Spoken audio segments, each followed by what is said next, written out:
பிரியாணி கலர்ஃபுல்லாக உதிரி உதிரியாக வரணுமா இந்த மாதிரி சின்ன சின்ன டிப்ஸ் ஃபாலோ பண்ணுங்கள். எல்லாருமே சூப்பராக பிரியாணி செய்யலாங்க.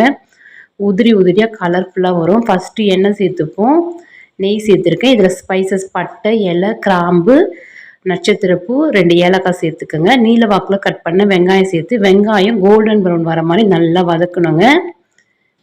வதங்கினதும் இப்போ தக்காளி சேர்ப்போம். இதில் தனி மிளகாத்தூள் உங்கள் காரத்துக்கு ஏற்ற மாதிரி சேர்த்துக்கோங்க. ஒரு 2 நிமிஷம் எண்ணெயில் வதங்கணுங்க. இந்த ஸ்டேஜில் பச்சை மிளகாய், இஞ்சி பூண்டு பேஸ்ட் சேர்த்துட்டு அதுவும் ஒரு 2 நிமிஷம் வதங்கட்டும். இப்போ புதினா, கொத்தமல்லி, தயிர் சேர்த்துப்போம். தேவையான அளவு உப்பு. இந்த ஸ்டேஜில் கொஞ்சம் எண்ணெய் சேர்த்து நல்லா வதக்கணுங்க. ஒரு 2-3 நிமிஷம் வதங்கினதும் நம்ம க்ளீன் பண்ணி வச்சுருக்க சிக்கன் சேர்த்துப்போம். இப்போ எண்ணெய் நல்லா பிரிஞ்சு வர அளவுக்கு வதங்கட்டும். இந்த எண்ணெயிலே கொஞ்சம் கறி வெந்துடுங்க. இந்த ஸ்டேஜில் தேவையான அளவு தண்ணி சேர்த்துக்கோங்க. 1க்கு 1.5 கப் தண்ணி தான் சேர்க்குறேன்.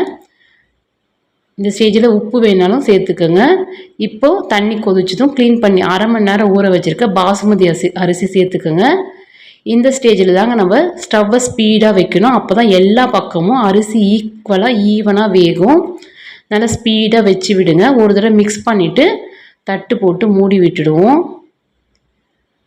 நல்லா இந்த மாதிரி பொறுமையாக மிக்ஸ் பண்ணி விடுங்க. இப்போது மூடி எடுத்துட்டு ஒரு தடவை மிக்ஸ் பண்ணி மேலே புதினா போட்டு தம் போட்டு இறக்குனீங்கன்னா சூப்பரான உதிரி உதிரியாக பிரியாணி ரெடி ஆகிடுங்க. இந்த சின்ன சின்ன டிப்ஸ் ஃபாலோ பண்ணி பாருங்கள். கண்டிப்பாக பிரியாணி சூப்பராக வரும். ட்ரை பண்ணி பாருங்கள். டேஸ்ட்டு அப்படி இருக்குங்க.